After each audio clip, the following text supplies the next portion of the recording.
Middle east में युद्ध की आहट फिर से आने लगी है। स्ट्रेट ऑफ हॉर्मुज में फंस गए हैं जहाज और दुनिया की सांसें फिर से अटक गई है डोनाल्ड ट्रंप के बयान के बाद। पाकिस्तान जो है, क्या उसको भी ये फैसिलिटी हासिल है?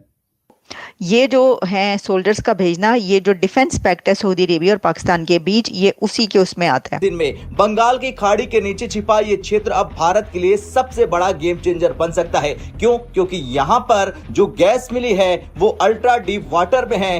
2000 क्योंकि ईरान ने स्टेट ऑफ हार्मस से भारतीय ऑयल टैंकर गुजरने दिए हैं कि जब वो कह रहे हैं कि हम हरमुज को ब्लॉकेट करने लगे हैं, उसका ईरान और अमेरिका के बीच जो पीस टॉक्स मीटर से भी ज्यादा गहराई में है। अब सोचिए, इतनी गहराई में जाकर गैस निकालना कितना मुश्किल है, लेकिन भारत ने ये कर दिखाया। ये अब पाकिस्तान के अंदर ये आ गया जी कि भारत तो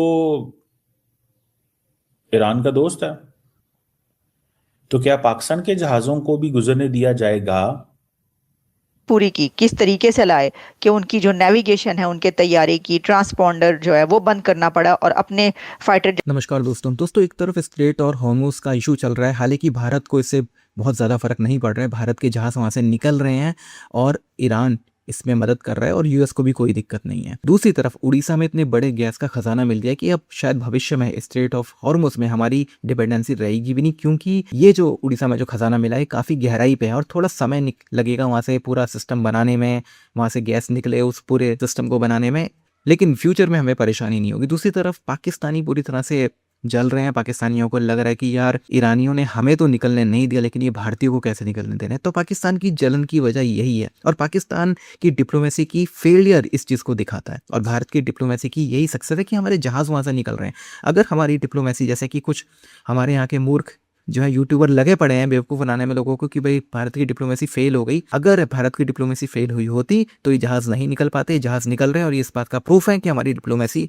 जो है वो सक्सेसफुल हो चुकी है और पाकिस्तान की फेल हो चुकी है। आप क्या सोचते हैं कमेंट बॉक्स में जरूर लिखिएगा। वीडियो अच्छा लगे तो लाइक करें, शेयर करें, चैनल को सब्सक्राइब करना ना भूलें और बेल का आइकन प्रेस कर दें लेटेस्ट नोटिफिकेशन के लिए। आइए आगे बढ़ते हैं इस वीडियो में। और बढ़ता चला गया, इसलिए भारतीय नेवी और सुरक्षा एजेंसियां अब हाई अलर्ट पर है। अब इस पूरे संकट ने भारत को एक बहुत बड़ा सबक दिया है कि अगर ऊर्जा के लिए आप किसी एक क्षेत्र पर निर्भर हैं तो आपकी अर्थव्यवस्था हमेशा खतरे में रहेगी। और यही वजह है कि भारत ने पिछले 2 से 3 सालों में अपनी ऊर्जा नीति को पूरी तरह से बदल दिया है। अब फोकस है एनर्जी इंडिपेंडेंस, यानी कि ऊर्जा आत्मनिर्भरता। और इसी मिशन में सबसे बड़ा ब्रेकथ्रू मिला है भारत को उड़ीसा के महानदी बेसिन में। बंगाल की खाड़ी के नीचे छिपा ये क्षेत्र अब भारत के लिए सबसे बड़ा गेम चेंजर बन सकता है। क्यों? क्योंकि यहाँ पर जो गैस मिली है वो अल्ट्रा डीप वाटर में है, 2000 मीटर से भी ज्यादा गहराई में है। अब सोचिए, इतनी गहराई में जाकर गैस निकालना कितना मुश्किल है, लेकिन भारत ने ये कर दिखाया। ये खोज OALP यानी ओपन एक्रेज लाइसेंसिंग पॉलिसी के तहत हुई, जो ज्यादा कंपनियों को एक्सप्लोरेशन करने का मौका देती है। और सबसे बड़ी बात, ये सिर्फ एक गैस फील्ड नहीं है, यहाँ कई गैस पॉकेट्स मिलने की संभावना बताई जा रही है, जताई जा रही है। इस खोज का सबसे पहला फायदा मिलेगा उड़ीसा के पारादीप और धामरा पोर्ट को, जहां अब इंपोर्टेड गैस की जगह घरेलू गैस का इस्तेमाल हो सकेगा। अब इसका असर यह होगा कि गैस सस्ती हो जाएगी, इंडस्ट्री की लागत कम हो जाएगी और उत्पादन बढ़ जाएगा। स्टील सेक्टर, फर्टिलाइजर सेक्टर जैसे बड़े बड़े सेक्टर को सीधा फायदा। पाकिस्तान जो है, क्या उसको भी ये फैसिलिटी हासिल है?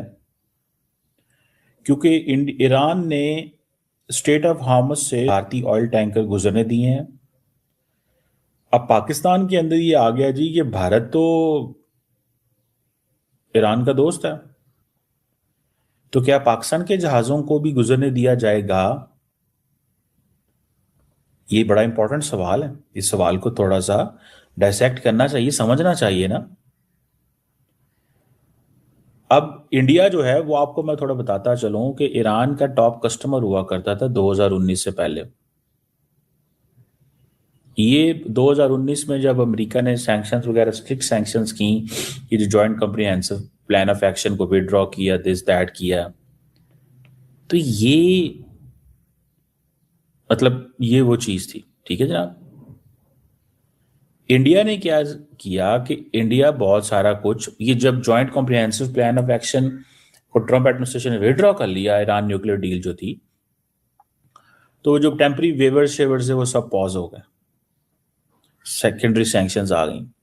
अब क्या है, अब 2025-26 में ऑयल इंपोर्ट जो है ईरान से वो कंप्लीट खत्म हो गई।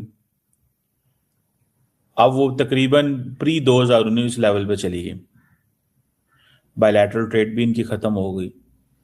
अभी ये जो मार्च की सिचुएशन बनी है स्ट्रेट ऑफ हार्मस से, ईरान एंड ओमान जो है, जहां पे उन्होंने डिस्टर्ब किया सारी की सारी सप्लाई चेन को, इंश्योरेंस के हाई रिस्क हो गए, अटैक्स हो रहे थे, थ्रेट्स थे ईरान की तरफ से।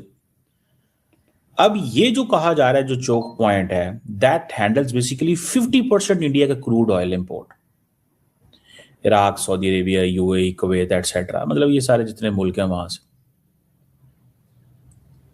अब सिचुएशन क्या डेवलप हुई है, बड़ी इंटरेस्टिंग सिचुएशन है बाय द वे।